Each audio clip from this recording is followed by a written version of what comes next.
क्या भारत की सेना ने म्यांमार सीमा पार जाकर यूएलएफए के ठिकानों पर गुप्त हमला किया है? क्या ड्रोन और मिसाइल अटैक में मारे गए यूएलएफए के बड़े नेता या इंडियन आर्मी ने, हमारी भारतीय सेना ने म्यांमार के सगांग रीजन के अंदर घुसकर डीप इनसाइड जाकर काफी सारे ड्रोन अटैक्स किए हैं। दरअसल रविवार की सुबह यूएलएफएआई ने एक प्रेस बयान जारी कर देश भर में हलचल मचा दी। इस प्रतिबंधित उग्रवादी संगठन ने दावा किया कि म्यांमार सीमा के पास उसके कैंप्स पर भारतीय सेना ने ड्रोन और मिसाइल से हमला किया कि म्यांमार में जाकर हम सर्जिकल स्ट्राइक करेंगे। मैंने सुबह यह वीडियो बनाया कि हमारी बाउंड्रीज ने एक्सपेंड करना शुरू कर दिया। उनके अनुसार यह हमला सुबह के समय हुआ जब उनके लड़ाके आराम कर रहे थे।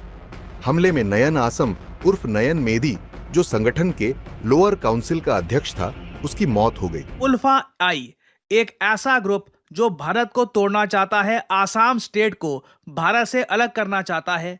ये लोग सोशल मीडिया पर एक प्रेस रिलीज करते हैं। वहां पर ये लोग कहते हैं कि भारतीय सेना ने हम पर बहुत ही बड़ा ड्रोन अटैक किया है, करना था वो काम किया है। और ये वो ग्रुप है उल्फा 1 जो चाहता है कि असम को भारत से अलग किया जाए। उल्फा की क्या औकात है यार, आप सोच के देखिए कि वो भारत से असम को अलग कर देगा। इसके अलावा करीब 19 अन्य सदस्य घायल हुए। यूएल्फा यही नहीं रुका।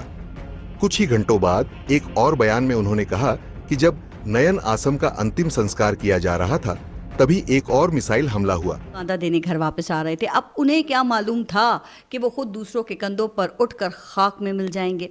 फिर उल्फा आई ने भी अपनी स्टेटमेंट में कहा है कि इनका जो ये लीडर है यहाँ पर नयन आसम, ये मर चुका है। बट इंडिया इस वक्त बिल्कुल चुप है। ऑफिशियली हमने कहीं से भी कंफर्मेशन नहीं दी है कि कुछ इंडियन आर्मी ने अपनी तरफ से एक बड़ा ड्रोन स्ट्राइक किया है in the territory of Myanmar. राह है वो रेस्ट नहीं कर रही थी। डीप डेंस फॉरेस्ट के अंदर जाकर, जो जंगल्स हैं म्यांमार के, वहां पर प्रिसीशन स्ट्राइक किया गया हमारे ड्रोन्स के थ्रू। कोई फाइटर प्लेन नहीं गया, कोई आदमी नहीं गया, सिर्फ ड्रोन्स।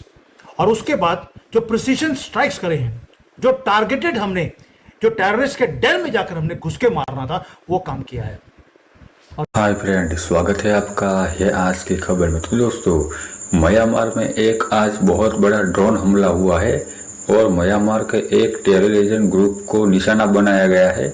और बताया जा रहा है कि उस म्यांमार का जो टेररिज्म ग्रुप है उसने दावा किया है कि ये अटैक इंडिया ने करवाया था और 100 ड्रोन भेजे थे और मिसाइलें भी दागी थी, जिनमें हमारे 3 कमांडर मारे गए हैं। और जब इंडियन मीडिया ने आर्मी से पूछा कि क्या सर आपने म्यांमार में हमला करवाया था, तो इंडियन आर्मी ने कहा कि हमने तो कोई ऐसा हमला नहीं करवाया। तो ये इंडियन आर्मी बता रही है जैसे कि पाकिस्तान में कोई अनमेन गन आकर ठोक कर चला जाता है पाकिस्तान में, और इंडियन आर्मी कहती है कि ये तो हमने कुछ करवाया ही नहीं। तो दोस्तों चलिए देखते हैं वीडियो में क्या है पूरा माजरा। और ऐसी वीडियो देखने के लिए हमारे चैनल को लाइक करो, शेयर करो, सब्सक्राइब करो। तो दोस्तों चलिए चलते हैं वीडियो की, जिसमें 2 और बड़े नेता मारे गए, ब्रिगेडियर गणेश आसम और कर्नल प्रदीप आसम। यूएल्फा ने दावा किया कि इस दूसरे हमले में कई और उग्रवादी और स्थानीय नागरिक घायल हुए। यूएलएफएआई के इन गंभीर आरोपों के बाद मीडिया ने भारतीय सेना से संपर्क किया। बट यार आर्मी से पूछा, सर आपने मारा? आर्मी कहती नहीं, हमने तो मारा ही नहीं, ये नहीं, हमने तो कुछ करा ही नहीं। अच्छा जी, फिर बोलते हैं अननोन ड्रोन्स आ गए। यार ठीक है, अननोन गनमैन चलता है, अननोन शेफ चलता है, चलो अननोन ड्रोन्स आ गए। भारतीय सेना की ओर से लेफ्टिनेंट कर्नल महेंद्र रावत ने बयान दिया कि भारतीय सेना के पास ऐसे किसी ऑन ऑपरेशन की कोई सूचना नहीं है। जब भी कोई वाकया होता है तो यहाँ पे सदर और वजीर आज़म से लेकर छोटे ओहदेदारों तक के फिर मजम्मती जो बयान हैं वो फ़ौरन तैयार हो जाते हैं और फिर वो जारी करना शुरू कर देते हैं उन बयानात को। लेकिन जनाब, इन वहशी दरिंदों और कातिलों के खिलाफ आज तक सोचिए ना कि हमने क्या किया है। ये एक बड़ा सवालिया निशान है। यहाँ पर ऑपरेशन सिंदूर हम पाकिस्तान के साथ करेंगे, लेकिन मौजूदगी की आदत है, जहां दिखाते हैं करते कुछ और है।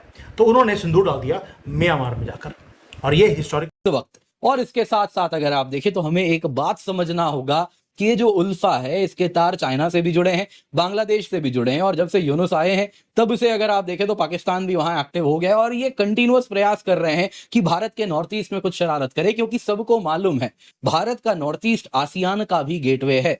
इनसाइड जाकर काफी सारे ड्रोन अटैक्स किए हैं and it is targeted at a terrorist group. कौन सा वो? हम तो नहीं कह रहे, हम तो शांति प्रिय देश है, हम तो ऐसा करते नहीं है। कोई फ्रेंडली कंट्री होगा जो भारत का शुभचिंतक है, वो देखिए ऐसा करके चला जा रहा है। यहाँ पे ये नेपाल करेस्पॉन्डेंस ने शेयर किया है, बड़ा जबरदस्त इमेज है जो कह रहे हैं कि सगाइंग रीजन में इस प्रकार का एरियल अटैक हुआ है जिसमें ड्रोन्स का इस्तेमाल किया गया। वहां के सोर्सेज कह रहे हैं इजरायली या फ्रेंच ड्रोन्स थे, और उससे प्रिसीजन स्ट्राइक हुआ है उल्फा के पीएलए के कैंप्स के ऊपर। ये इतने प्रिसाइज थे कि अंदर जो सो रहा था, अगर आप देखें तो वो नयन मेधी है ना, नयन अहोम बोलता है खुद को, नयन मेधी वहीं पर सो रहा था, और उसके ऊपर सोते सोते ही बड़ी प्यारी तरीके से उसको ऊपर पहुंचाया गया है। इसके सिवा यहाँ पे दोस्तों ये जो हमले हुए हैं इसके बाद ये कोई नयापन नहीं है। अगर आप देखें तो ऐसे हमले हम पहले भी किए, नयापन नहीं है मतलब कि देखिए अपने आप में कहा जा रहा है बड़े स्केल पे हुआ है, हमने तो किया भी नहीं है वैसे, लेकिन यहाँ पे ये जो हमला हुआ है इसको अगर आप देखें तो इससे पहले भी उल्फा के ऊपर हमला हुआ था जनवरी 2024 को, और तब जो इंसर्जेंट ग्रुप उल्फा थे उनके इसी प्रकार के कैंप्स को उड़ाए गए थे। हेवी लॉसेस तब हुआ था और फिर उल्फा शांत हो गया था। तो उल्फा के ऊपर बीच बीच में रोलर चलाया जाता है, कौन चला जाता है क्या मालूम, लेकिन कोई चला के जरूर जा रहा है, और उसके बाद बड़ा नुकसान उनको हो जाता है। सारा निवेश चाइना, पाकिस्तान, बांग्लादेश का बर्बाद होता हुआ यहाँ पर देख रहा है। देखिए दोस्तों, यहाँ पे शांत रहना ही सबसे बेस्ट सोल्यूशन है। हम क्यों नहीं उछल उछल के कह रहे हैं हमने किया, क्योंकि हम पाकिस्तान नहीं है। मत एक रिपेल ग्रुप नहीं है, ये चाइना की तरफ से सपोर्ट किया हुआ, उनकी बैकिंग है, आशीर्वाद है। सारे हथियार उल्फा के पास चाइनीज है, और फंडिंग आती है आईएसआई से, पाकिस्तान से। और आपको मालूम है इनका सबका एक ही एजेंडा है कि नॉर्थ ईस्ट को भारत से अलग किया जाए, ताकि जो भारत की सॉवरेनिटी है 7 स्टेट्स को अलग करना है। उल्फा अकेला काम नहीं करता दोस्तों, वो हमेशा बोलता है कि हमें असम को सेपरेट करना है, एक separate sovereign communist style country बनानी है उनको, कम्युनिस्ट स्टाइल। सोच के देखिए कि असम वालों को कम्युनिज्म से क्या मतलब है। इसलिए उसकी डेमोग्राफी को पहले चेंज किया गया, इन जानवरों को बुलाया गया, इलीगल्स को, और वहां की डेमोग्राफी को चेंज करने के बाद एक ही स्यापा, हमें अपना अलग से कंट्री चाहिए। एक समझौता हो रखा है। तो मेरा कहने का मतलब है कि इस समय म्यांमार जो है वो पूरा का पूरा जो है मिलिटेंट ग्रुप्स के नीचे या टेरर ग्रुप्स के नीचे आ चुका है। सिटीज को छोड़ के मिलिट्री हुंटा जो वहां पे रूल करती है, मिलिट्री हुंटा जो वहां पे रूल करती है वो जो है वो उतना इफेक्टिव नहीं है इन इलाकों में। तो पहले क्या था कि जब मिलिट्री हुंटा यानी कि जो वहाँ की मिलिट्री सरकार है वो एक्टिव थी, तब क्या था कि उनका कोऑपरेशन होता था हमारे साथ, क्योंकि वो ये जो ग्रुप्स हैं वो अपनी आर्मी के खिलाफ भी लड़ते थे। म्यांमार आर्मी का वहाँ पे प्रभुत्व था, इसलिए दोनों मिल करके जो थे एक दूसरे की मदद करते थे। लेकिन जब से ये मिलिटेंट ग्रुप्स यहाँ पे आ गए हैं तब से वो जो मदद